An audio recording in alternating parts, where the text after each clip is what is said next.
All right, everybody, welcome back for another deep dive. This time we're going all the way to 16th century Japan. Sounds good. We are talking about the one and only Takeda Shingen. The one and only. A legendary figure, really. Absolutely. We got sources here talking about him being like a military genius, but then also A really great administrator. a patron of the arts even. Really fascinating. Really fascinating, right? Yeah. Multifaceted guy. A lot going on. So how do we unpack the legacy of... Takeda Shingen.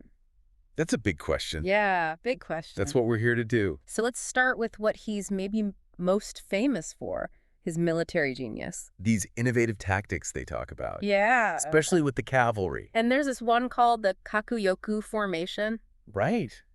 What is that? It sounds like some kind of like horse synchronized swimming or something. Well, maybe not synchronized swimming. It's definitely artistic. Imagine lines of mounted warriors Charging ahead. and suddenly As if they're all thinking as one. they all shift direction at the same time, like perfectly. Wow. Just that fluidity and adaptability on the battlefield. Really mess with Shingen's opponents. Wow, I bet that was a sight to see. But you know what, that ability to like...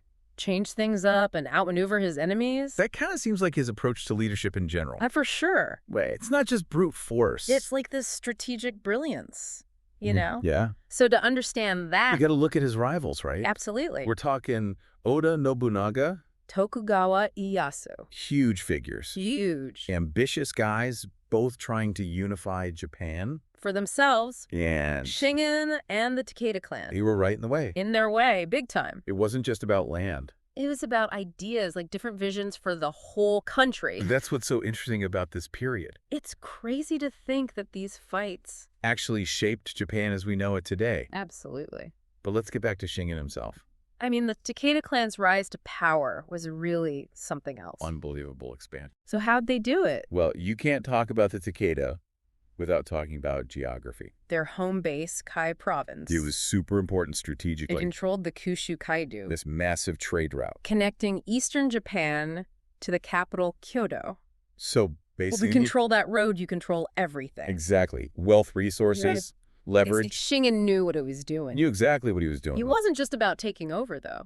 He built things up, administered things, laws. Almost like a philosopher king. Yeah, that's the interesting thing about Shingen. It's not just the military side. He puts into place this thing called the Kōshū Hatto, Okay. like a set of laws, principles for his whole domain. like an early constitution. Yeah, you could say that.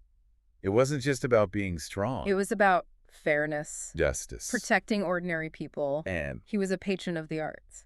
you don't always see that in a warlord, do you? Not every day. It's like this two sides The warrior. and the enlightened ruler all in one. It makes you wonder, What do you mean? you know, if he hadn't died so young. How would things have gone? I mean, could he have unified Japan?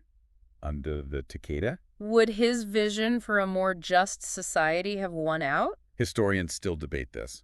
That's what's so cool about history, right? It keeps us curious Makes us think. about how the past connects to now.